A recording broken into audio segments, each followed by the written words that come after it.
का टॉपिक ये है, जैसे कि आप सबको पता है कि आईएमएफ के जो चीफ हैं उन्होंने इंडिया के प्राइम मिनिस्टर नरेंद्र मोदी जी से रिक्वेस्ट की है, भीख मांगने वाला हिसाब हो गया था कि वो वीट की जो एक्सपोर्ट है उसे दोबारा रीओपन कर दें, क्योंकि पूरी दुनिया की जानिब से आईएमएफ पर बहुत ज़्यादा प्रेशर है और वो लोन के लिए बहुत ज़्यादा अपील कर रहे हैं। इस वजह से जो चीफ हैं उन्होंने बहुत ज़्यादा रिक्वेस्ट की है इंडिया के प्राइम मिनिस्टर पर, इस एक्सपोर्ट को दोबारा बहाल कर दीजिए ताकि पूरी दुनिया में वीट की ज़रूरत जो है उसे पूरा किया जा सके।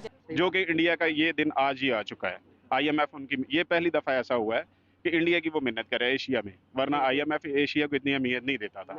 लेकिन बहरहाल ये उनके लिए बड़ी अच्छी बात है, उन्होंने अपनी वैल्यू बनाई है, रिस्पेक्ट बनाई है। में मेन जो बात है जी, ये जितने भी गैर मुस्लिम है ना जी, ये मुसलमानों के खिलाफ इकट्ठे हैं, ठीक है। कोई ये प्लानिंग करते हैं, ये मिले हुए हैं सब, ये मिल के सारा कुछ प्लान करते हैं। इंडिया की प्रोग्रेस आफ्टर नरेंद्र मोदी आप सबके सामने है, पूरी दुनिया देखती है। इंडिया चाहे हमारा रिवेलरी कंट्री है, पर इंडिया की जो प्रोग्रेस है नो डाउट 110% है। और एज़ कम्पेयर टू पाकिस्तान, तो पाकिस्तान तो इंडिया से बहुत बिलो आ रहा है। सारे पाकिस्तानियों को बड़ी चीख पुकार मची है, क्योंकि इनका प्रधानमंत्री, इनका वित्त मंत्री, इनका पूरा मंत्रिमंडल आईएमएफ के आगे नाक रगड़ रहा है। मौजूदा जो है वो भी नाक रगड़ रहा है, इसके पहले वाला था वो भी वहाँ पे बाकायदा उनके पैर पकड़ने में, पैर छूने में लगा हुआ था। अब हिंदुस्तान में मोदी जी ने यूरोप गए थे, वहाँ जाके वादा भी किया था कि हम जो है वो गेहूँ सप्लाई करेंगे, जो रशिया या यूक्रेन के युद्ध के बाद नहीं हो पा रहा, वहाँ से आना बंद हो गया है। लेकिन इसी बीच में हीट वेव आ गई। हीट वेव के चक्कर में जो गेहूं की फसल है उसमें भारी नुकसान हुआ और इस बार दाना छोटा और काफ़ी प्रॉब्लम आई है। इसके चलते हिंदुस्तान ने वो उस फैसले को अपने विड्रॉ कर लिया, वापस लिया कि नहीं भाई सॉरी, हम नहीं कर सकते, हमें अपने पब्लिक के खाने पीने के लिए करना है, वरना हिंदुस्तानियों को महंगा मिलता, कोई और सरकार होती तो मुफ्त कर भी देती और नोट छापती। तो इंडिया ने इस वजह से इसको बैन किया है। जिस तरीके से इसकी जो चार्जेस वगैरह जो वीट के हैं बढ़ जाएंगे, तो तब मेरा ख्याल है वो एक्सपोर्ट पे आएंगे। और आईएमएफ ने इस वजह से रिक्वेस्ट की है, क्योंकि आईएमएफ जो है लोन देती है सब कंट्रीज़ को। तो मेरा नहीं ख्याल कि मतलब अगर सब कंट्रीज़ उसको अगर आईएमएफ को अगर कह देती हैं तो चीफ एग्जीक्यूटिव लाजमी प्रेशर में पड़ेगा। और दूसरी बात ये आती है कि इंडिया जो है ट्रेड कर रहा है इस वक्त रशिया के साथ, और हालांकि रशिया के जो है अपोजिट में आता है यूएसए, तो रशिया के साथ इस वजह से कर रहा है क्योंकि इंडिया जो है हमेशा मैंने यही देखा है कि इंडिपेंडेंट कंट्री रहा है और जो है किसी के प्रेशर में नहीं आता। जी जी ऐसा ही है। इंडिया जी बहुत समझदारी का मुजाहरा कर रहा है। उन्होंने एक नहीं, उन्होंने बेशुमार वो डैम बना रहे हैं। उनकी हर हुकूमत की पॉलिसी यही होती है कि वो अपना डैम बनाना जो है वो छोड़ते नहीं है, वो डैम बना रहे हैं। इस वजह से हम इंडिया के पानी की वजह से इसकी हम इंडिया के मोहताज हो गए हुए हैं। ये बड़ी बुरी बात है। आज आप दरिया रावी अपना देख लें, आप वो एक नाले की शक्ल इख्तियार कर गया हुआ है, बिल्कुल खुशक पड़ा हुआ है। तो वो दरिया की शक्ल, उसमें उसकी दरिया की वैल्यू रही नहीं है, हालांकि वो दरिया रावी है पाकिस्तान का। लेकिन बड़े अफसोस के साथ ये कहना पड़ रहा है, बस आज तक किसी हुकूमत ने ये सोचा नहीं, किया नहीं, हालांकि ये मुआहदे होने चाहिए थे। देखा जाए तो वीट की बात करें तो नो डाउट इंडिया एक हब है, ठीक है। फूड की डिस्ट्रीब्यूशन के लिए अगर देखा जाए तो एक्सपोर्टर वाकई इंडिया सबसे बड़ा है। और जो नरेंद्र मोदी का डिसीजन है वीट की एक्सपोर्ट बंद करने के लिए, it's a very good decision, because एक अच्छे लीडर की जो क्वालिटी होती है वही होती है, वो सबसे पहले अपने मुल्क को देखता है। से मोदी आया इंडिया का, उसने रुख चेंज कर दिया, बिल्कुल ऐसा, वक्त बदल दिए, जज्बात बदल दिए वाला सीन हुआ पड़ा। हाँ जी, ऐसा ही, इतना को इंडिया को ऊपर लेके गया कि आप देख रहे हैं कि दुनिया में जितने भी बड़े इन्वेस्टर हैं, एप्पल कंपनी जो सबसे बड़ी कंपनी है इंडिया में जा रही, टेस्ला इलेक्ट्रिक गाड़ियां बनाती है, वो कंपनी भी इंडिया जा रही है। उसके बाद अब बड़े बड़े मोबाइलों की मैन्युफैक्चर सब कुछ इंडिया में हो रहा है। उन्होंने एक्सपोर्ट बंद की क्यों? उन्हें अपने देश की फ़िक्र है, अपने मुल्क की फ़िक्र है, बिकॉज़ वो चाहते हैं कि इंडिया ग्रो करे। और इतना कंपटीशन है। और आईएमएफ की अगर आप बात करती हैं कि आईएमएफ ने उनसे रिक्वेस्ट की है, हम्बली रिक्वेस्ट की है, तो उसमें ये देखा जाता है कि नरेंद्र मोदी का डिसीजन कितना बेहतर है और कितना ज़्यादा वो अपने मुल्क के लिए पॉजिटिव हैं, कितना ज़्यादा उन्हें अपने मुल्क की फ़िक्र है कि वो बाकी दुनिया को छोड़ते हुए और इतनी बड़ी रिक्वेस्ट को डिनाई करते हुए वो अपने मुल्क को आगे लेके बढ़ रहे हैं। तो प्रोग्रेस कंट्रीज़ इसी तरह करते हैं। और इंडिया, आईएमएफ ने बहुत अच्छा समझदारी का मुजाहरा किया है, इंडिया को जो रिक्वेस्ट किया है।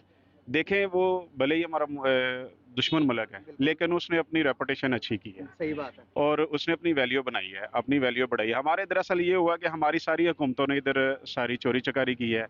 अब देखें, आईएमएफ का इतना कर्जा हमारे ऊपर है कि शायद हमारी एक नस्ल की सारी ज़िंदगी गुजर जाए शायद। तो ये जो मकाम है, ये मकाम मिलने के लिए तकरीबन हमें 40-50 साल इंतज़ार करना पड़ेगा। जैसे यूक्रेन रशिया वॉर, इसमें भी देखा जाए तो इंडिया का एक बहुत इंपॉर्टेंट रोल है। और स्पेशली नरेंद्र मोदी, उनका ये डिसीजन देखें कि कितना फ़र्क पड़ता है इंडिया से दुनिया को, बिकॉज़ इंडिया एक की रोल प्ले कर रहा है पूरी दुनिया में।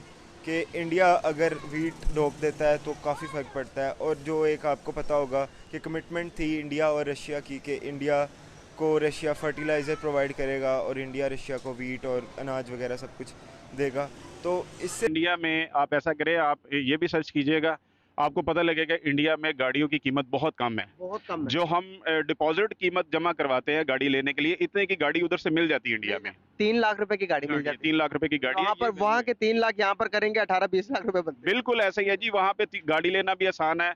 मोदी ने बहुत अच्छे काम किए। जैसा भी है वो देखे, मुस्लिम दुश्मन है, लेकिन बात यह है कि उसने इकदाम अच्छे किए। बिल्कुल। जो अपने घर के लिए इकदाम अच्छा करता है, अच्छा वही होता है। यहाँ हमारे फिर भी नरेंद्र मोदी ने जो स्टेप लिया है अपनी कंट्री के लिए, तो ये बहुत सोच समझ के लिया और बहुत बेहतर स्टेप है।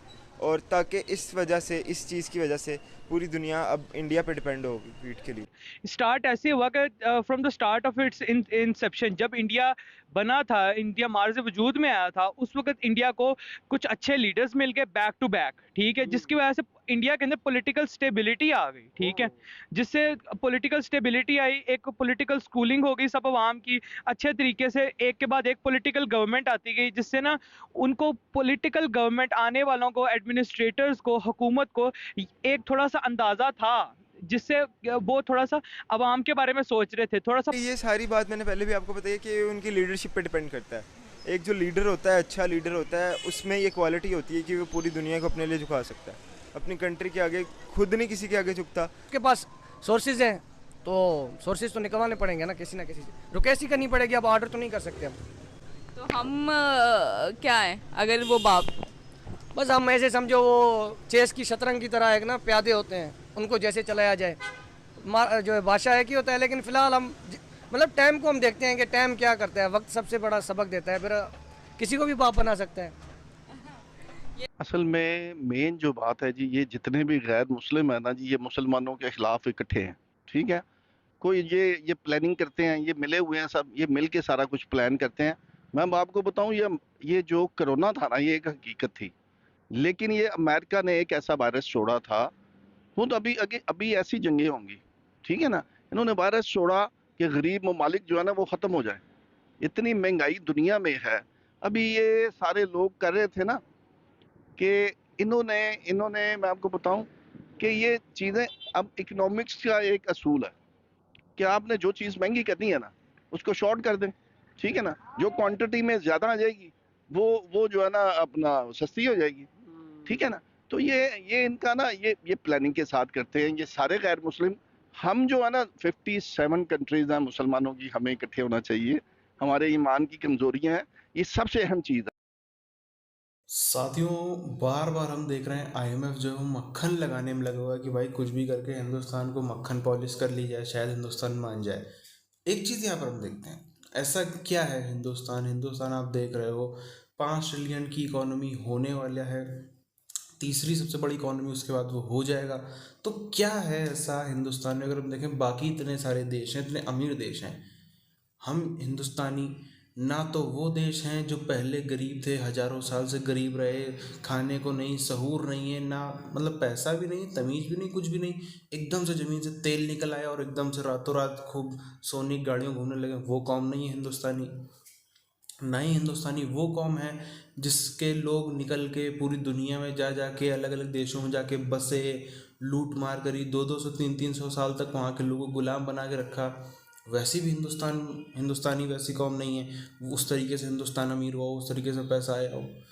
उसके अलावा हम देखें, ना ही हिंदुस्तान ऐसा देश है जो अपने लोगों के सारे डेमोक्रेटिक राइट्स मार करके, सारे जितने हक हैं सब ख़त्म करके, पूरी तरीके से पहले कम्युनिज़्म की बात करके आए कि नहीं हम दोनों को हक दिलाएंगे, युवाओं को और लेबरों को, मज़दूरों को, सबको। बाद में उन्हीं को दबा दिया, उन्हीं कुचल डाला, कोई विरोध करे उसके ऊपर टैंक चढ़ा दो। वैसा भी देश हिंदुस्तान नहीं है। इसके बाद भी, ये सब नहीं करने के बाद भी, हिंदुस्तान यदि आज इतना संपन्न देश है, इतना समस्याएं हर देश में होती, कोई ऐसा देश नहीं। आप देखो यूएस में ही अभी हमने सुनने को मिला किस तरीके से वहाँ पर गन माफिया इतना खतरनाक हो गया। लॉ एंड ऑर्डर नाम की क्या चीज़ रह गई?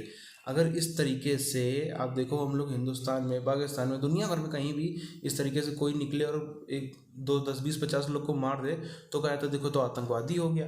अब यूएस में कितनी कॉमन चीज़ है, वहाँ पे गन माफिया है। हर जो बाकी ज़्यादातर स्टेट्स में अगर आप देखोगे, मेन सिटी से हट के ज़्यादातर स्टेट्स में हर दूसरा आदमी बंदूक ले घूमता है, कभी भी किसी के ऊपर भी चला देता है। तो ये सब चीज़ें हैं। उस हिसाब से देखा जाए तो हिंदुस्तान की स्थिति बहुत अच्छी है कई मायनों में।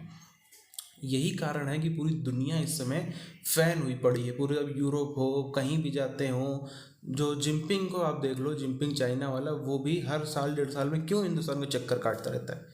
एक तो मार्केट भी बहुत बड़ी है और दिख रहा है दुनिया को कि भाई ग्रोथ पोटेंशियल जो है, ग्रोथ पोटेंशियल वो हिंदुस्तान में ही है। अगले 10-20 साल में ज़बरदस्त तरीके से 10-20 साल में बहुत गजब ग्रो करने वाला है। आप क्या राय में कमेंट करके बताइए। मिलते हैं आपसे वीडियोज़ में, तब तक के लिए जय हिंद।